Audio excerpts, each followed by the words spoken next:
She met Srila Gurudeva in Navadvip in 1994 and received Diksha in the UK in 1996.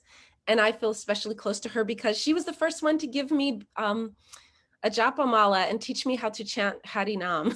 So Charu, please, we are all would love to hear your Pushpanjali. Thank you for inviting me. Amaginat Mandasha Gananjana Slakaya Chakshamalitam Yena Tasmai Shi Gurve Namaha. Gove Go Chandraya Vadikaya Tadale Krishnaya Krishna Bhaktaya Tad Bhaktaya Namo Namaha. Vanchakalpadrubhyascha Kripa Sindhabe Vacha Patitanam Pavanabhyo Vaishnavebhyo Namo Namaha. So, it's so nice to be with you all on this beautiful Zoom program celebrating our Gurudev's centennial Vyasa Puja. So, had a beautiful celebration yesterday here in Wales, and I've been following everyone's Pushpanjali. It's been so nice. So anyway, I was meditating on the meaning of centennial, because it's Gurudev's 100th anniversary to which he appeared in this world. So how is this significant for us? Why is it significant? I was thinking about this word, centennial. So it means cent, 100, ennial means years. And actually, I was remembering that Srila Bhaktisiddhanta Prabhupada, he was once asked one question: who can be delivered from this world? He said, only one who gives 100% to Krishna will definitely be delivered from this world. But if we don't constantly associate with and serve Guru and Vaishnavas, then that desire won't even arise.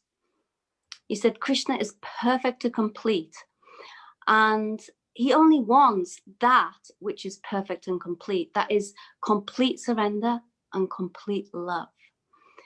So this reminded me that actually Gurudev, he gave 100% to his Guru Maharaj, and he also gave 100% to us. He gave us everything. Therefore, in this centennial year, for me, what it means is that it's giving us an opportunity to give 100% to his mission, which is non-different to the mission of Sri Chaitanya Mahaprabhu. So if we haven't surrendered in all these years, then this year we have a chance, or at least I have a chance to try to give my everything. But actually, Gurudev himself said that you can never repay Guru. We can never repay our Gurudev for what he has given to us. So it said, Sakala Jamme Pita Mati Sabipoi Krishna Guru Nahi Mile Bajai Hoi. Say Paramabandhu, say Pita Mata, Shri Krishna Charanaye, Prema Bhakti Data. So that means, actually, our Param Gurudev, he spoke this verse to his Guru. And what's the meaning? That I've taken birth in this material world millions and millions of times. I've had millions and millions of mothers. And every life, in fact, in every species, one gets mother and father. But how very rare it is to obtain Guru and Krishna. So, and then also explains in this verse that actually, what does Sadguru give us? He gives us Prema Bhakti.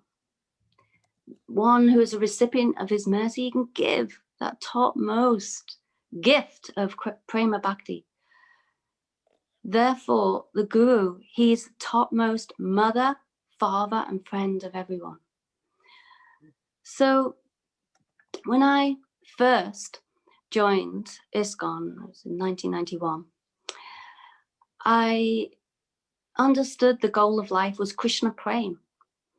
But I never understood which Krishna, because to me, the Krishna who spoke Bhagavad Gita was the very same Krishna in Vrindavan, that Brajendra Nandan Shama Sundar.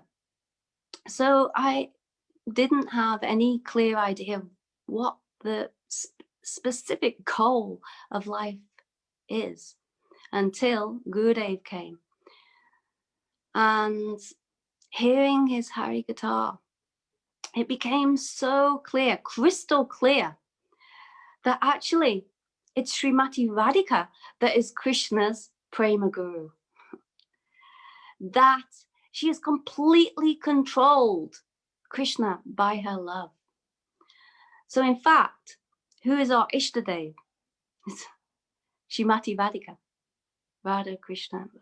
Especially, we want to become the maidservants of Srimati Radhika. So Gurudev explained this, that all our gurus, all our acharyas are in fact manjaris, maidservants, and Gurudev himself, of course. So, but where did Gurudev begin?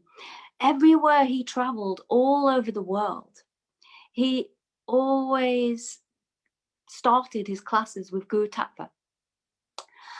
And he always explained that Guru Nishta is the backbone of bhakti. So in one class he said, first realize your level of qualification and then totally give up all material desires.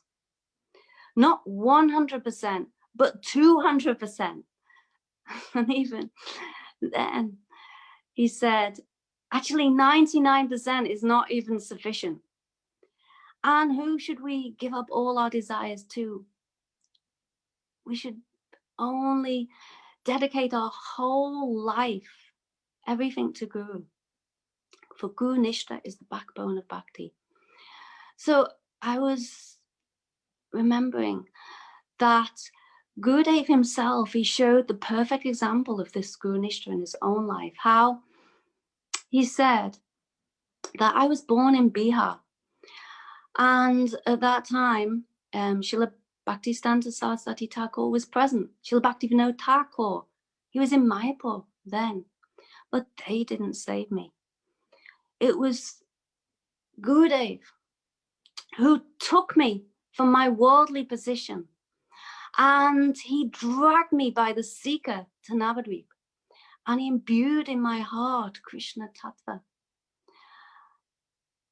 And then once Gurudev said, actually, I don't know fully I didn't know fully the glories of my Gurudev at that time, but now I'm gradually understanding. So through hearing from Gurudev directly, or those who've heard from Gurudev directly, and everyone's been given something in the heart from Gurudev. So by hearing all different glories of Gurudev, then we're gradually understanding more and more of who Gurudev is. So Gurudev, he would always say that actually what I have and what I have preached is not coming from me. It's not that I'm so intelligent and that I'm preaching. The credit belongs to my Gurudev. By the mercy of my Gurudev, I know the mercy of Sri Chaitanya Mahaprabhu and Srila Rupa Goswami and all our Goswamis, all our Rupanuga Guru Varga. So Gurudev was always giving credit to his Guru and all Gurus in our line. So by his words, by his example in Seva, he showed the perfect example of Guru Nishta. And actually, his Guru Maharaj had given him charge of Shikeshwarji Gaudiya Math in Mathura. That was in 1954. So at that time, actually, maybe, I don't know if so many of us realize that the conditions of the mat that time was so austere. And there was like no windows in the rooms, there was no lights, practically no fans. So can you imagine in the summer, it was like scorching hot. It was like, it must have been unbearable. And even there was no water. Can you imagine? They're not like they could turn on a tap and water comes like we can. No, they had to go very far to the Ghat by the Yamuna and fetch water. Then they didn't have like basic foodstuffs or necessities. They didn't have like rice, dal, fruits, milk products, all these things that we have. They used to collect discarded vegetables and cook with that. So, and even there was like so many antagonistic shopkeepers and even squatters who stayed around the mat. And whenever the devotees would come into the mat, they would like harass them and abuse them. But still, even in these very difficult conditions, Gurudev was so loving to all the brahmacharis. He cared for them so much. And at the same time, he was very strict and he trained them all in Tapasidant. He did that for many, many years. And in Navadvip, he would serve there. He would, we know he translated many books from Bengali to Hindi that his Gurudev told him to. And so many services he did. And even we know that Srila Bhaktivedanta Swami Maharaj asked for him to go and help in preaching in the West, but he said at that time he couldn't because of his own Guru Seva. But then later in 1996, Gurudev started traveling and preaching all over the world. And in his traveling and preaching, whoever he met, he touched their hearts, melted their hearts, stole their hearts. But even still, there was so much opposition that we know that ISKCON banned him from their temples, and wherever he went, they would tell their followers, don't go and hear from Srila Narayan Maharaj, or they would do programs at the same time as his, something like this.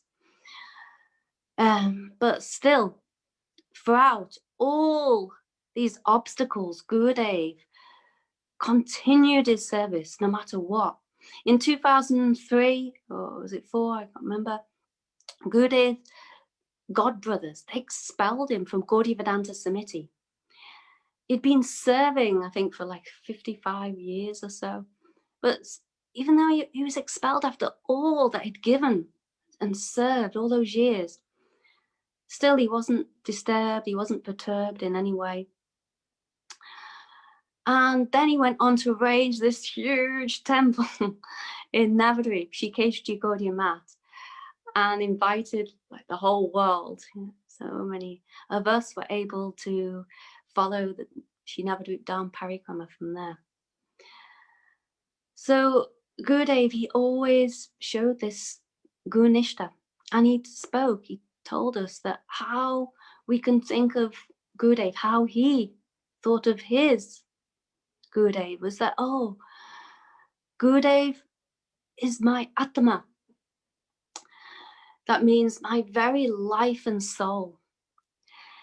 And we can try to totally surrender and depend only on him. Actually, our only hope is that Guru has come, that Krishna has sent Guru and Vaishnavas to this world. So Gurudev, what was he asking from us? He wasn't asking us for so much. He said, I will take you to Krishna. But there's only one condition. There's only one condition. I don't want anything from you. I only want your loyalty. He said, can we achieve bhakti without the help of Guru? No, never. So he said, I want you all just to become loyal. So Gurudev established this firmly in our hearts, that actually, who is our real mother and father? Who is our real friend? Our everything in this world? That's Gurudev. He said, forget your worldly relations. If you say, okay, oh, this is my wife, then this is Maya. Oh, you are the eternal servant of Krishna. Sometimes I would approach Gurudev, like before I was married. I'd say, oh, Gurudev, my husband said such and such. And he would say, your husband? What husband? Krishna is your husband. Like this. So Gurudev said, you have love and affection for Guru and Krishna, but you should honestly ask yourself, do I have more love for Krishna than my wife, my husband, my children? Do I serve Krishna more than my children? How much, he said, do you spend on yourself, your wife, husband, sons, daughters, compared to how much you spend on Krishna? And in this way, you can judge for yourself, how much love do I have for Krishna? So he said, if we have Nishta for Krishna, for Srimati Radhika, for the Manjaris, but we have no Nishta for Guru, then how can it be pure Nishta? How will we develop real attachment to Radha and Krishna? Who will give us to Radha and Krishna? He said, it's none other than Gurudev himself.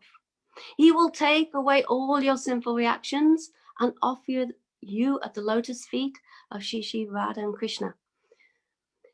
So Gurudev, he established our relationship with Sri Chaitanya Mahaprabhu and Radha and Krishna by always reminding us who our real relationships are. He said, we have no direct relationship with Radha and Krishna.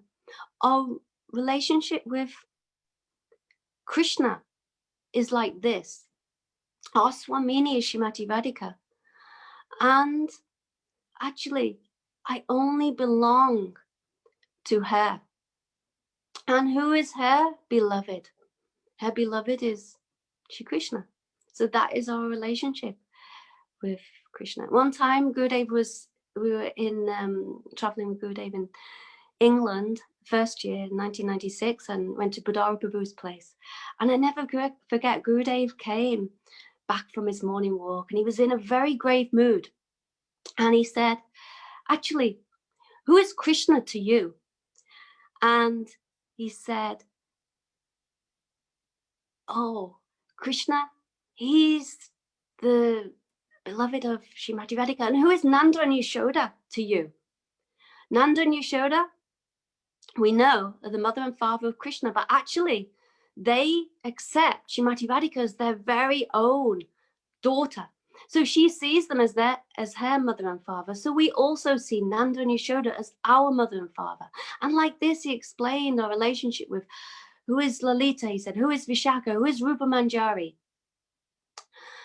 who is Subal, Sridham, Mother Mangal. Like this, he explained all our relationships in terms of our relationship with Srimati Radhika. And I'll just finish the last point.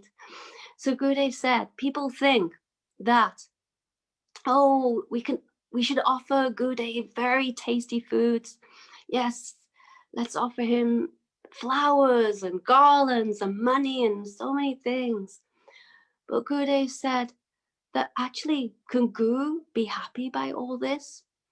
He said a sincere disciple knows that he will understand what is the desire of my Guru, what is the manobishtam of my Guru, and try to fulfill it. This is Vishram Bena Guru Seva. So Gurudev said this is the best Pushpanjali. And that disciple will understand, oh, how is my Gurudev serving his Arajadev? That means his Ishtadev, most worshipful. And in this way, the desire will come in the heart. I want to serve my Gurudev's Arajadev, his Ishtadev, in the same way.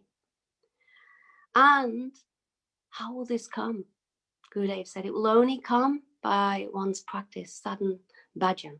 So Gurudev, he explained that, yeah, finish now. Okay. The very, very last point. He said, Gurudev, how's he serving his Rajadev? Srimati Vadika. Nikunja, you know, Ratikali Sidya, Yayali Bhaktiya Pensa. In every class, he expressed like this. And he was so deeply absorbed. Wherever he went, whatever he did, to whomever he met, he would maintain the same absorption. Nothing would disturb him. Nothing would perturb him in any way. He was fixed. So, and he inspired that we follow this Raganuga Bhakti. So I'm praying on this day that I can become completely absorbed like him in one life, that whatever I do, wherever I go, to whomever I meet, I maintain that level of absorption. This is very, very high, but I'm praying for this, that I can enter into bhajan in the real sense. So only by Gurudev's mercy is possible, and offer my heartfelt Pushpanjali to my beloved Gurudev and to all my god brothers and god sisters and all followers of Gurudev as well, to all Vaishnavas, Vaishnavis. Audible. Charu, Srimati Charu, thank you so much. What a beautiful reminder.